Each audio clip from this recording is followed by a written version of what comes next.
안녕하세요. 심리학 산책에 오신 걸 환영합니다. 오늘은 인지부조화 두 번째 편으로 특히 맛집 앞에서는 긴 줄, 그리고 우리가 살아가는 온라인 환경 속에서 우리 생각과 행동이 변화하는 점에 대해서 살펴보려고 해요. 지난번 인지부조화 1편에서 우리들이 생리적 항상성뿐 아니라 심리적으로도 항상성과 일관성을 유지하려는 동기가 있다고 했지요. 예컨대 목마름이나 체온의 일관성처럼 자신의 가치와 행동이 조화를 이룰 때 평온한 마음이 되는 원리를 살펴보았습니다. 그런데 요즘 유명한 맛집에 가면 줄을 길게 서서 기다려야 하는 경우들이 있지요. 그런데 그렇게 기다린 후에 식사를 하면서 다들 과연 맛있네, 기다린 보람이 있어 라고도 평하고, 그럴수록 그런 식당의 대기줄은 날이 갈수록 길어지겠지요. 그런데 한편으로는 이런 맛에 대한 평가가 자신이 오랜 시간 기다린 행동을 정당화하는 경우도 있지 않을까요? 마치 매우 지루한 연구에 참여했는데 그를 보상할 만한 대가를 받지도 못했고 다음 참가자에게 그 실험 작업이 재미있다고 거짓말까지 해야 했던 스탠포드 대학생들처럼 이제는 과거가 되어서 바꿀 수 없는 기다림의 행동을 정당화하려면 음식이 보통 이상으로 맛있어야 한다고 그 심리적 평온함을 추구하는 인지 부조화와 관련된 왜곡된 평가인 경우도 있을까요? 온라인 정보 검색이 큰 자원이기도 한 요즘에는 식당을 찾든 물건을 구매할 때든 다른 소비자들의 평가를 보고 크고 작은 결정들을 하게 되는 경우가 많죠. 예를 들어서 3,000명이 4점을 준 집으로 갈 거냐, 600명이 4.5점을 준 집으로 갈 거냐 같은 선택을 의논하게 되는 경우도 있고요. 소비자 심리학이나 경영학 쪽에서는 이런 소비자들의 평가들의 신뢰도에 영향을 미치는 요인들에 대한 연구를 하기도 하고, 평가자의 선호, 개성, 상황적 요인 등 많은 변수들이 영향을 미칠 텐데요. 다수의 의견일수록 이런 개인차들이 상쇄되어서 신뢰도나 타당도가 높겠지만, 줄을 오래 섰던 경우에 실제 음식이나 상품의 질에 대한 진실한 평가라기보다 자신들의 행동을 정당화하려는 인지 부조화로 인해 평가가 편향되는 경우도 있을 수 있겠지요.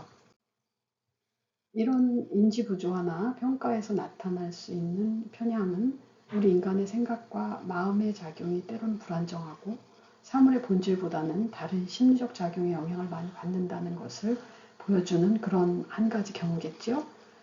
그런 점에서 스스로의 생각과 판단에 대해 겸허해야 할 수도 있고, 한편으로는 다른 사람들의 평가에 대해 여유를 가지고 바라보아야 하는 이유일 수도 있겠고요.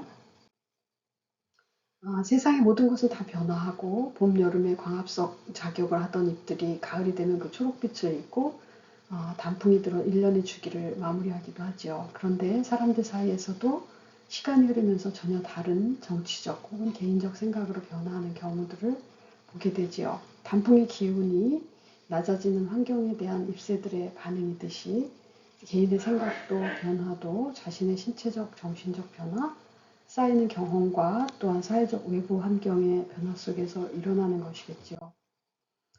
세상의 여러 가지 중요한 영역 중에서 정치에 대해 인지 부조화 현상을 적용한 예로 미국의 한 심리학 연구는 보통 사람들이 자신의 정치적 성향에 따라 투표를 하지만 거꾸로 자신이 한 투표가 정치적 신념을 강화시키는 경우를 보여주기도 했고요.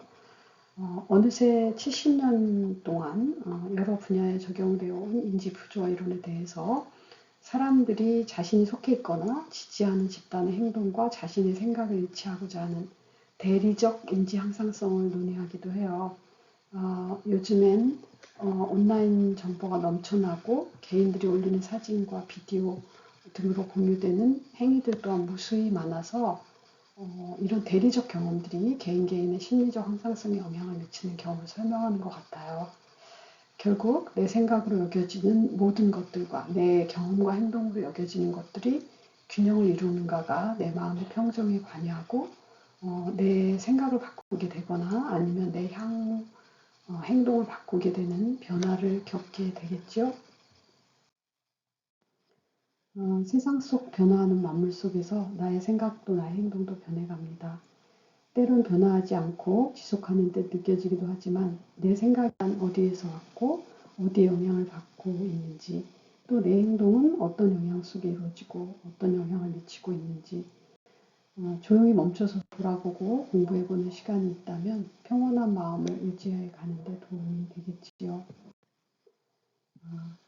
오늘도 심리학 산책길에 함께 해주셔서 감사합니다. 다음 편에서는 또 다른 마음에 대한 이야기로 만나 뵙지요. 안녕히 계세요.